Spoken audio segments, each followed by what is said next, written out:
بسم اللہ الرحمن الرحیم نحمدہ و نصلی علی رسولہ الکریم۔ خاندان جو ہے نا، میں ہمیشہ ایک بات عرض کیا کرتا ہوں، یہ میری دنیا کے اندر وہ چھاؤں ہے جو سب سے پہلی مجھے اللہ نے عطا کی ہے۔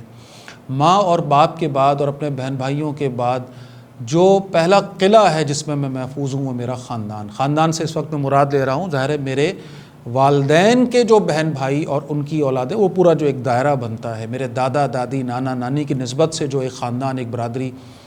دیکھیے، اللہ کے نبی صلی اللہ علیہ وسلم اس خاندان کو اہمیت دیا کرتے تھے۔ آپ پوچھا کرتے تھے کس خاندان سے ہو، کس قبیلے سے ہو، کس برادری سے ہو۔ یہ پہچان ہے، ایک طرف تو یہ سینس کہ اس میں برتری کمتری کو مائنس کیا جائے، اور دوسری طرف یہ بات کہ اللہ قرآن میں فرماتا ہے کہ ہم نے تمہیں اس لیے خاندانوں میں، قبیلوں میں بانٹا ہے تاکہ تم پہچانے جاؤ، تو یہ میری پہچان ہے۔ تو پہلی بات بنیادی یہ ہو گئی۔ اگلی بات صلہ رحمی کے حوالے سے بار بار بات آتی ہے۔ اللہ کے نبی صلی اللہ علیہ وسلم کا ارشاد ہے، صلہ رحمی جب پوچھی گئی کیا ہے تو آپ نے فرمایا کہ جو تم سے لے رہا ہے تم اس کو دو، جو تمہارے ساتھ برا کر رہا ہے تم اس کے ساتھ اچھا کرو۔ صحابی آتے ہیں، سوال کرتے ہیں، میں اپنے خاندان والوں کے ساتھ، اپنی برادری والوں کے ساتھ، اپنے عزیز و رشتہ داروں کے ساتھ اچھا کرتا ہوں، وہ میرے ساتھ برا کرتے ہیں، آپ نے فرمایا تم ان پر خاک ڈال رہے ہو۔ عربی میں اس کا مفہوم یہ بنے گا کہ تم اپنا کام کر رہے ہو، ان کو کرنے دو جو وہ کر رہے ہیں، تم اپنے حصے کا اجر پا رہے ہو۔ دیکھیے، جس طرح شیطان چاہتا ہے کہ ہم ٹوٹ کر بکھر کر اس کے سامنے تر نوالا بن جائیں، تو لہٰذا وہ کیا کرتا ہے، ہمیں غلط فہمیوں کا شکار کرتا ہے۔ مس انڈرسٹینڈنگز ہیں جو ہم لے کر بیٹھے ہوتے ہیں،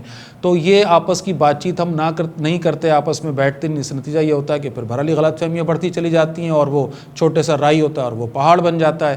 تو خاندان کی اہمیت کو پہلے تو سمجھیں۔ ہماری خوشیوں کے شریک، ہماری غم کے شریک، دنیا کے اندر جو بھی ہمارے معاملات ہیں ان کے ساتھ ہمارے ساتھ چلنے والے یہ خاندان والے ہیں۔ غلط فہمیاں ہو سکتی ہیں، اچھائیاں برائیاں ہو سکتی ہیں، اچھے برے ہر جگہ ہوتے ہیں۔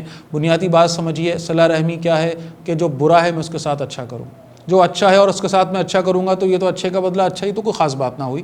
کوئی برا ہے اور میں اس کے ساتھ اچھا کروں، یہی تو اصل بات ہے، اس کو مجھے سمجھنا ہوگا۔ وہ میں اکثر مثال دیا کرتا ہوں کہ مجھے اپنے رشتہ دار، اپنے خاندان والے ایک بھیڑیے کی طرح نظر آتے ہیں جس کے منہ سے خون ٹپک رہا ہو، تو جان لیجئے میں بھی ان کی نظر میں اسی طرح آتا ہوں، کیونکہ جب ہم ساتھ بیٹھے ہوتے ہیں تو اپنی خامیاں ایک دوسرے کے سامنے رکھ رہے ہوتے ہیں۔ دیکھیے، میری خامیاں، میری کمی، میری کوتاہیاں، میری شخصیت کی وہ کمزوریاں جو میرے ساتھ ہیں اور جو ہر کسی کے ساتھ ہیں، کوئی مسٹر پرفیکٹ نہیں ہے، سب کے ساتھ کمیاں ہیں، کمزوریاں ہیں، خامیاں ہیں، یہی انسان کا تعارف ہے۔ یہ کمیاں، کمزوریاں، خامیاں کن کے سامنے آئیں گی؟ اپنوں کے سامنے آئیں گی، غیروں کے سامنے تو نہیں آئیں گی۔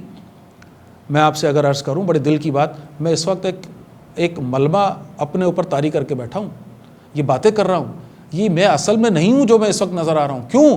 کیونکہ اندر سے ظاہر سی بات ہے جو کچھ بھی ہے وہ میں یہاں تھوڑی جھلکنے دوں گا، وہ تو جھلکے گا کب؟ میری پرائیویٹ لائف میں، جہاں میری بیوی ہے، میرے بچے ہیں، میرے خاندان والے ہیں، میرے گھر والے ہیں، میرے عزیز و رشتہ دار ہیں۔ ان کو پتہ ہے کہ میں ان کے دکھ درد میں ان کے کام آتا ہوں کہ نہیں آتا، میں ان کے لیے کھڑا ہوتا ہوں کہ نہیں ہوتا جب ان کو میری ضرورت ہوتی ہے۔ لہٰذا یہ ہے کہ یہ خامیاں ایک دوسرے کے سامنے آتی ہیں، اور انہی خامیوں کے ساتھ ایک دوسرے کو ایکسیپٹ کرنا، ان کمزوریوں کے باوجود ایک دوسرے کو گلے لگانا، ایک دوسرے کے لیے دل بڑا کرنا، ایک دوسرے کو معاف کرنا، یہی شے ہے جس کا اجر اللہ کے ہاں ہے، یہی شے ہے جو دل کے اندر مضبوطی ڈالتا ہے۔ اللہ کے نبی فرما رہے، آخری بات عرض کر رہا ہوں، عمر میں برکت چاہتے ہو، رزق میں برکت چاہتے ہو، کیا کرو؟ صلہ رحمی کرو۔ جنت کے اندر گھر کا وعدہ کس کے لیے؟ جو حق پر ہوتے ہوئے بھی معافی مانگ لے۔ اس کی اصل اپلیکیشن ہے ہی اس جگہ پر، ہے ہی اس جگہ پر۔ میں اور آپ اللہ کرے کہ اس بات کو سمجھیں اور اپنے خاندان والوں کے ساتھ جڑیں تاکہ میرا بھلا ہو، میرے بچوں کا بھلا ہو، اور اس طرح سے ایک بھرپور معاشرہ جو ہے وہ پنپ سکے۔